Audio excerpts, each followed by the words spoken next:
information in terms of you facilitating or working with the Secretariat to facilitate the APN claims and the investigation with respect to the voters who were not in the election. How would you respond to I have seen those things in the media. They've given me a light moment in life.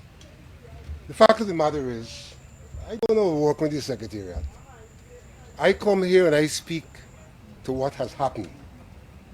I don't come here to say anything about the chairman said or the GCOM said. And if people recollect what I say, very often when I'm giving my opinion, I said it's my opinion. Right? The fact of the matter is, has nothing to do with Alexander. Absolutely nothing to do with Alexander. Except that he reports the fact that GCOM has received information from AP and UAFC. And that information has been sent for verification to the Chief Immigration Officer. It's nothing to do with Alexander and Secretariat. It is a matter of fact. And so people who want to concoct tales about Alexander's Secretariat, then they know what their objective is. But I come here and I disclose facts, what has indeed occurred. And I challenge anybody to question the fact that GCOM has received information from the AP and UAFC, and that information has been passed on to the Chief Immigration Officer, and that the chairperson of GCOM, in a meeting of GCOM, made it known to all of us that she had written the Chief Immigration Officer. She made it known to all of us. And so anybody who suggests otherwise is a stranger to the truth.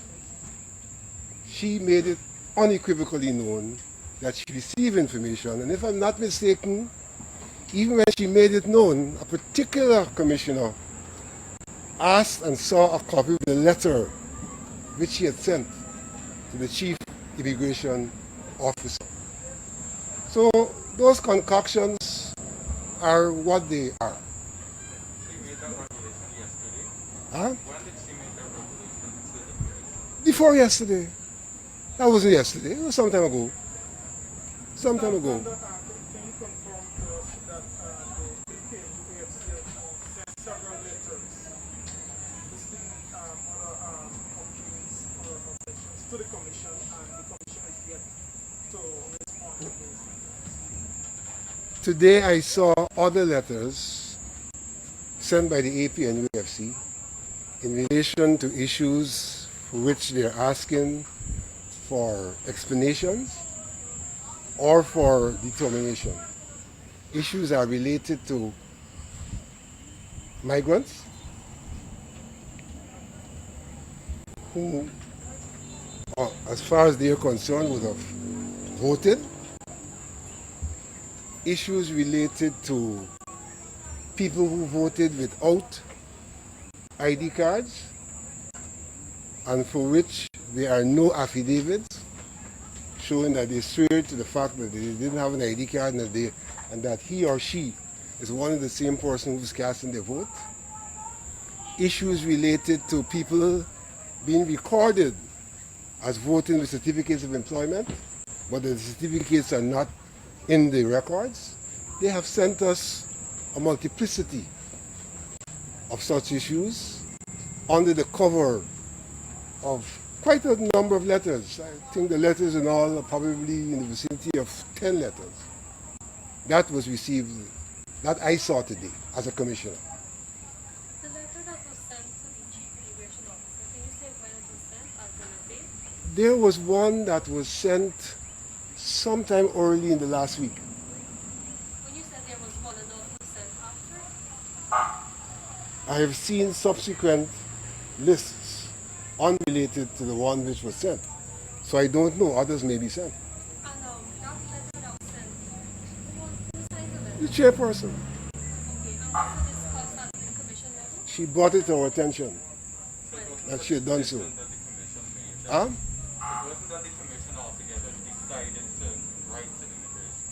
It was She indicated that she'd received this information and she sent it for verification. When did she state that to the commission? Last week, some time ago.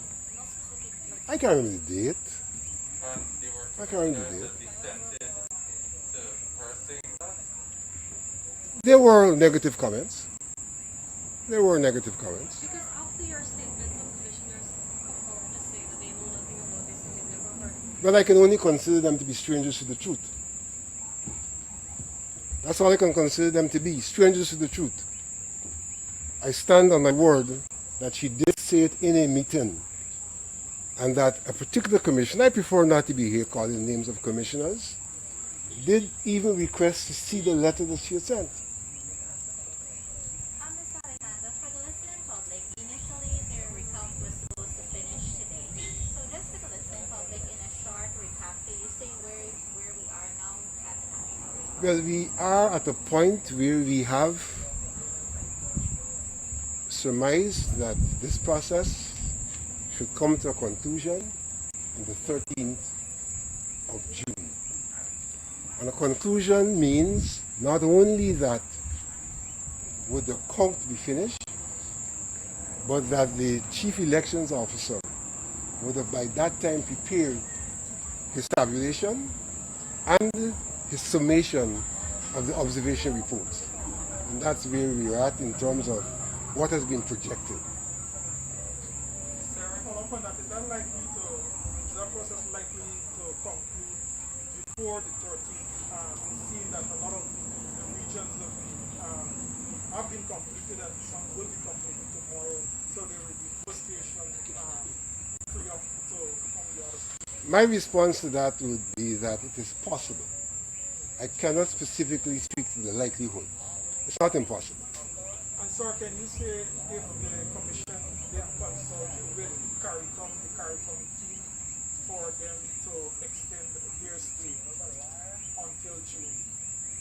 My understanding was that the chairman was supposed to meet with that team, and if she did do so, that would have been one of the reasons why she would have done so. I did have informal conversation with a member of the team today, and he was of the disposition that they have to wait until the end. Mr. Alexander, the press, the public for the past few days have found ourselves in this position where one commissioner or the other is coming to give accounts of what's happening in there. And one section or another section of the public is going to think, I have to take what this commissioner is saying with a grain of salt. We have not seen the public relations officer for a few days coming out here to give an in-person update. We have asked many times whether the chair or the full commission will come to face the press and answer many of the burning questions that we have.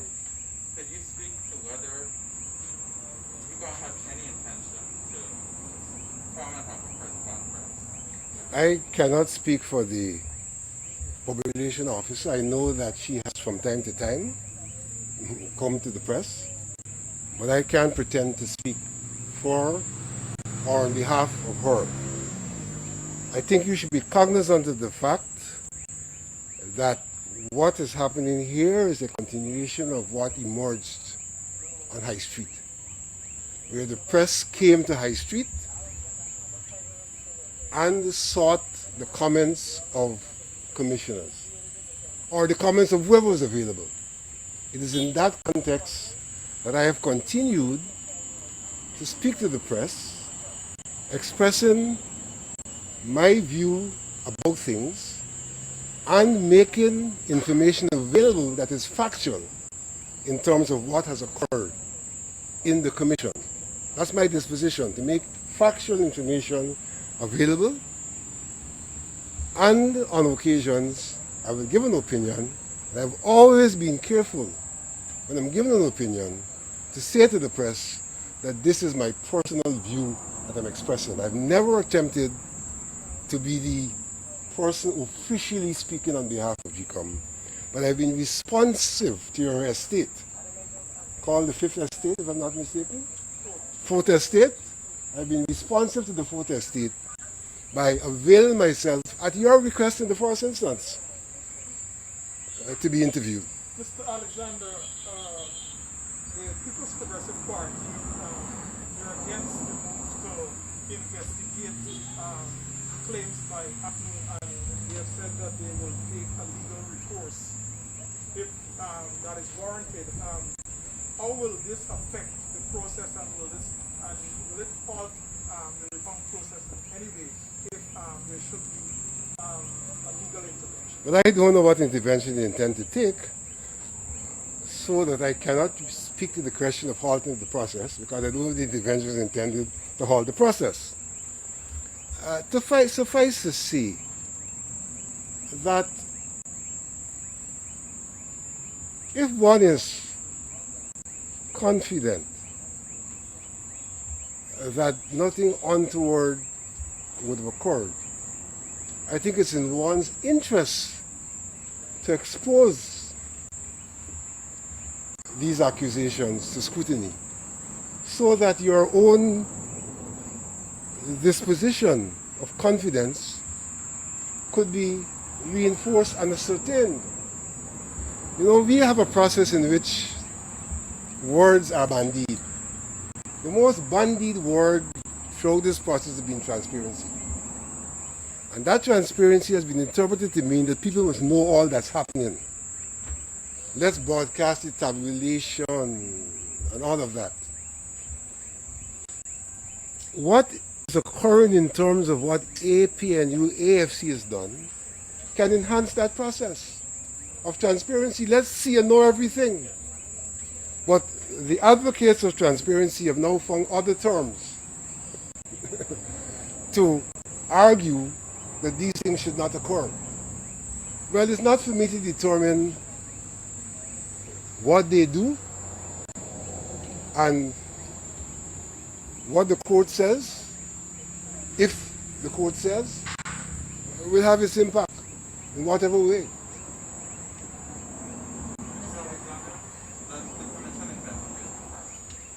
I cannot speak for the Commission in that regard, and I'd rather say this to you. The Commission is so fractured, as you should have realized, that I don't see how a fractured Commission collectively will speak to the press. Can you confirm whether the Chief Justice has visited the center today? Huh? Can you confirm whether the Chief Justice visited the center today? Not to my knowledge. I can't confirm, I don't know. In relation to the letters, the anomalies submitted from the APNU AFC, do you have an idea of how many complaints or how many names they would have raised complaints about? In terms of the migrants, Yes. what I saw is in the hundreds. You can say how much, 200, 300. It's in excess of 300. Have you gotten any And the number of preliminary response from? I have not been aware of a preliminary response. At this point in time, is it possible for Recount to annul the ongoing electoral process at any point, even after the recount is completed? I would put it this way, you can't annul something that is not finite. The elections have not been declared, so there's nothing to annul as yet. You can only annul or declare the elections.